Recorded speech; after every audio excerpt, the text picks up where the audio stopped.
নতুন হিসেবে এক্সপেকটেশন ছিল, বাট আসলে এক্সপেকটেশন বাস্তবায়িত হবে কিনা সেটা নিয়ে কনফিউজ ছিলাম। বাট আমরা যেহেতু কাজটা ভালো করেছি সেই জায়গা থেকে একটা এক্সপেকটেশন ছিল আমাদের। সো ফাইনালি আমরা যেটা দেখলাম, আমরা ঈদের দিন থেকে শুরু করে আজ পর্যন্ত অডিয়েন্সের ভালো সাপোর্ট পেয়েছি ইনশাল্লাহ। আমরা আমাদের জায়গা থেকে আমরা হ্যাপি, এবং আমরা সিনেমাটা এখন বাংলাদেশব্যাপী রিলিজ করার প্ল্যান করছি, এবং এটা আই থিঙ্ক বিভিন্ন কান্ট্রিতেও রিলিজ হবে, এই প্ল্যানিংও চলছে। সো সেই জায়গা থেকে আমি অনেক বেশি আশাবাদী মাসুদ রানা নিয়ে, এবং এই সিনেমাটা আমাদের আসলে অনেক কষ্টের একটা ফল, আপনারা জানেন, বহুদিনের অপেক্ষার একটা ফল। সো সেই জায়গা থেকে আসলে যখন আমরা কোনো কিছুর জন্য অনেক বেশি ওয়েট করি, তখন আমাদের আসলে একটা চাহিদাটা অনেক বেশি থাকে এটার প্রতি।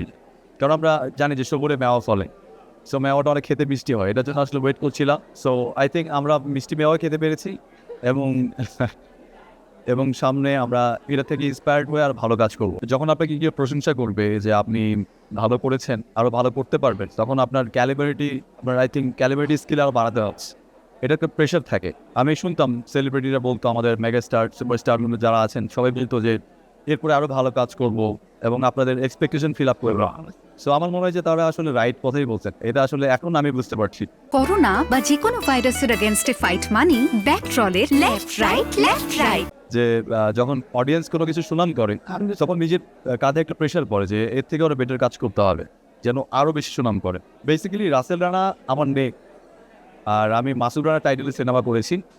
সো আই থিঙ্ক দুটোই আমার সাথে আমি পছন্দ করি, দুটো নামই আমি পছন্দ করি। আর যেহেতু রাসেল রানা আমার বাবা মা দিয়েছেন, সো সেক্ষেত্রে রাসেল রানা ক্যারি করতে চাই, আর মাসুদ রানার নামটা আমার লাইফে একটা পার্ট হয়ে থাক, সেটা আমি চাই।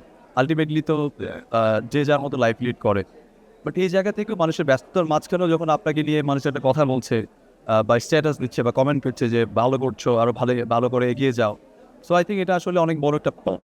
সো এই জায়গা থেকে আমি মনে করি যে কেউ যখন বলে যে সামনে সম্ভাবনাময়, এই কথাটা আসলে অনেক বেশি ইন্সপায়ার করে আমাকে, এবং আমি এই ধরনের কমেন্টগুলো পড়তে খুব ভালোবাসি। কারণ নিজেকে নিয়ে অনেক বেশি পজিটিভ কথা বললে আই থিঙ্ক এটা আমার ভবিষ্যতে কাজে আসবে। নিজের ব্রেন যখন শুনবে যে আমি নিজেকে নিয়ে পজিটিভ বলছি এবং সবাই বলছে, সো আই থিঙ্ক এটা আমার হেল্প করবে সামনে।